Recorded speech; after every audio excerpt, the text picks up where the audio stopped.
Good evening, everyone. Welcome back to another video, another day, another dollar, where we're going to be breaking down the futures contract.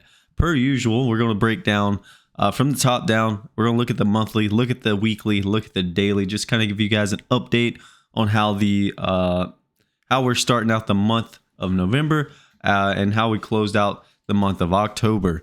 All right. Things are starting to change on these smaller time frames. As you guys probably know, Fed came out with a decision today. I wasn't even around for it. Today, I didn't even trade. I try not to trade on days like today just because I've gotten absolutely smoked every time. And I couldn't even tell you what the Fed's decision was, but it looks like the market liked it. Not only did the market like it, that wasn't the only reason why the market decided to push up. The market's been short on all three of the time frames for quite some time. So obviously there's going to be a little bit of a short covering rally, as well as some momentum buying, as well as some long-term buyers stepping into the market that feel a little bit more comfortable with what the Fed has made, has done with their decisions. But there's still a long ways to go on our larger time frames before things kind of start to turn up a little bit more for the buyers or for the bulls, however you want to look at it. Right now, we are looking at the monthly time frame, and we've been one time framing down 1, 2, 3 months in a row, this being the fourth month. Now, right now, it is an inside month. In order for us to stop the one time framing down on the monthly time frame, we need to take out last month's high, and last month's high was 44.2325. So we need to take out this high right here that I'm about to mark, 44.2325. Okay, 44, 23, 23, 25 stops. Let's put that in all caps. Stops the one time framing down. Okay, and that's how we're gonna mark that. So, and we'll leave it white, but stops the one time framing down. We take that out 44, 23, 25 on the monthly time frame. That stops the one time framing down.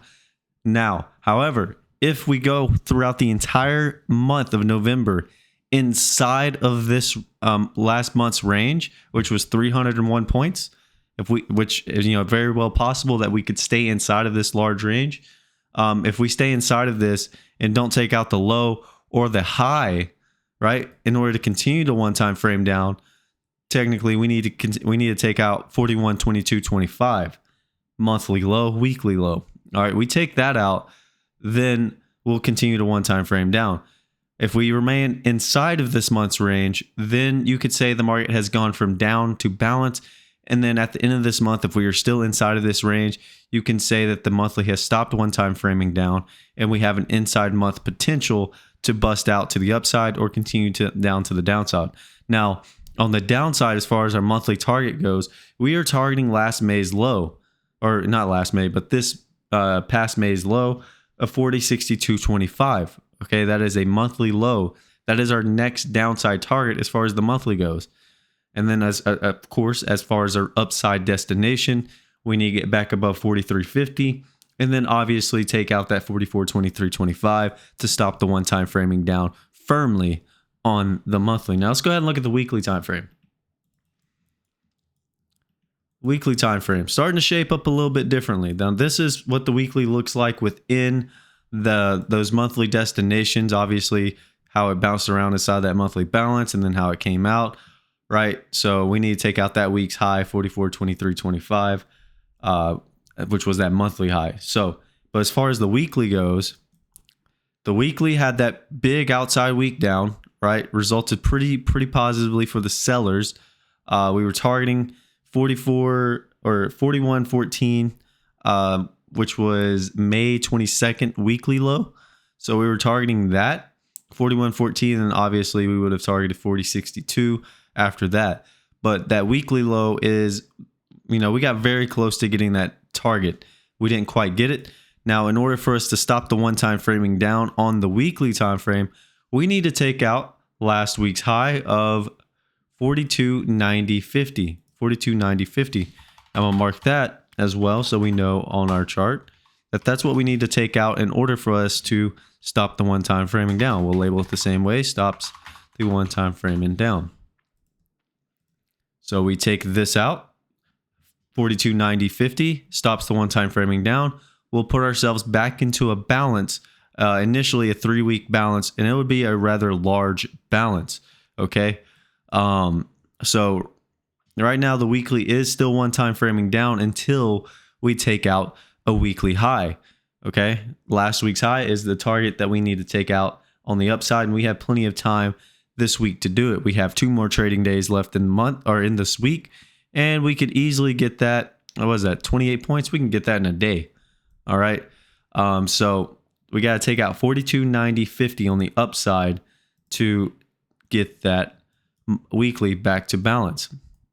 Now, here's what's going to be an issue. Okay. The daily has now come out of balance, been one time framing up 2 days in a row, or one day, however you want to look at it.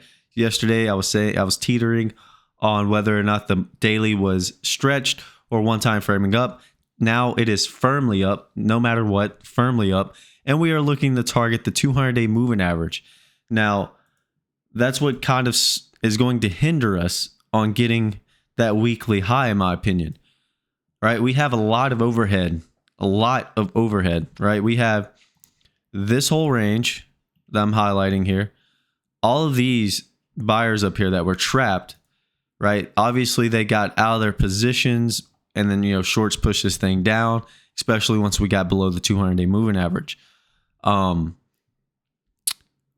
We need to get back above the 200-day moving average as far as buyers go. As far as the bulls, we need to get above the 200 and the 20-day moving average. The 20-day moving average is hovering right above where we need to stop the one-time framing down on the weekly. Now, we've taken the first step in the smaller time frame, which was stop the one-time framing down on the daily. We put ourselves back into a balance, and now we're one-time framing up 2 days in a row. And we are looking to target that 200-day moving average at 42.73.75, and then the 20-day moving average at 42.96.50. We get those, we'll most likely have the weekly back into a balance, right? And then from there, the weekly needs to go from balance to up, right? And then target that monthly high, right? So it's all baby steps. So once we take out that weekly high at 42.90.50, then you look to take out that monthly high way up here at 44.23.25, which was where that balance area was, right? That's where we had that large balance on the daily, and then finally came out of. So that's the area that we need to get back into to stop the one-time framing down on the monthly, and for these buyers to have a chance. Now, from a larger perspective, we've been setting lower lows and lower highs over the last several months, which, obviously the monthly's been one time framing down, but you can see that clearly on the daily. Is this just a case where we're going to have a brief short covering rally into the 200-day moving average, chop around the 200 and the 20-day moving average for a little bit, and then roll back over and ultimately target that monthly low 40.62, continuing the one-time framing down, defending the one-time framing down on the weekly time frame, right? Roll back over and that's what sellers want to see. They want to see a defense right here at the 42.73 level. So that is the key level, in my opinion. If we find acceptance above 42.50 essentially over the next several days, this market will stop one-time framing down in the larger picture. If we do not find acceptance over 42.50, this market is most likely going to roll back over, because we are one-time framing down in the largest time frame, which is the monthly, and in our weekly time frame as well. So daily is firmly up at the moment. Only way that stops one-time framing up is if we take out a previous day's low, and for the daily we would need to take out 42.15.50 tomorrow, or sometime a previous day's daily low, in order to stop the one-time framing up on the daily. Hopefully that makes sense. I know that was long-winded. Now let's go ahead and look at our 30-minute time frame. Like I said, I didn't trade anything today, but we did hit all of our upside destinations. We opened with a gap, pushed up, had single prints, a very large set of single prints that just kind of showed how strong the underlying bid was initially. as these shorts were covering prior to the FOMC. We hit the target of the afternoon rally high, right? We held a gap, very small, but we held it by 2 ticks. So from 42.15 to 42.15.50 is a gap. We need to adjust that to green, and we need to label that gap fill. So we have a gap below us, but after holding the gap and pushing up and going trend up, we got that afternoon rally high, and then we continue to grind up towards that daily high. We missed it in C period after getting the initial balance low, or excuse me, the initial balance high. And then we stopped the one-time framing down in D, and then kind of just drifted back lower, where we kind of consolidated prior to the Fed. And this is why, I try not to trade on FOMC day. There just isn't anything tomorrow. I'll try to catch the continuation or just kind of see what the market really wants to do. But we go out with the day's low, a set of single prints or a spike up.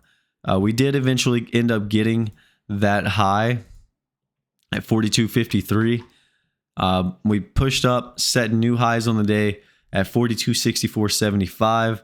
And then we kind of just stalled out up here going into the close. We do have the low of day, single prints, the high of day, double distribution day, and then we do have a non-wide point of control I'm noticing now. So we had a point of control here where there was a lot of consolidation, price action passed back and forth through this 32 area. So that will be a magnet on the downside because this was 9 wide. So if we do not find acceptance above 42.50 tomorrow, and open up in the upper distribution, right? We don't open above 42.50. We open below 42.50, say 42.48 in the lower distribution here. You will, there's a magnet to the downside to 42.32, 9 wide point of control. And that is 9 time frames out of 13 that traded back and forth through that 32 area. So 9 wide point of control. And then obviously if you get below 42.32, you'll target the day's low at 42.15.50. If we get the day's low at 42.15.50 and fill the gap at 42.15, we'll stop the one-time framing up on the daily. All right. But right now the daily is firmly up. We had higher value. So buyers look to continue that trend up. They look to open up inside or above the lower distribution, right? So if you know how double distributions work, what I'm highlighting here is the lower distribution, right? Everything was accumulated down here, a lot of volume, and then it got redistributed up here, right? What I'm highlighting up here is the upper distribution. So buyers want to obviously, and look how clear it is. Above 42.50, buy, right? If you open above and hold above it and you take out the day's high, 42.64.75, you go and you attack the 200-day moving average, which is hovering above you. And then you look to attack that high of day at 42.83.50 if you get above the 200-day moving average. And then obviously the one-time framing stops at 42.90, right? So keep that in mind. If we open up in the lower distribution below 42.50, very, very key level there, you will go and trade down to that non-wide point of control. If we don't get it and we rotate back up, maybe that's all the sellers wanted to do. But just, keep your hard hats on going into the rest of the week. Buyers are firmly in control, but does not mean that they cannot roll this market back over, especially since we're pushing up towards that 200-day moving average, and it would be a target to take some profits if you had gotten long. I actually took a swing long position on a paper account around the 41.50 level, so I'm about 100 points in the money on that, and I actually did take some profits on that paper swing trade on the futures contract as well as the NASDAQ as we have rotated back up. So if I'm looking to take profits on that, other people are most likely looking to take profits as well. So maybe we get a big consolidation tomorrow, kind of, have an inside day, or we continue to have higher value, continue to grind up higher, and then attack those levels I was talking about on the upside. So with all of that being said, ladies and gentlemen, I hope you all had a wonderful day. Thanks for watching. If you did find this informational, please leave a like down below, as I do it for myself and for anybody that's new trying to learn.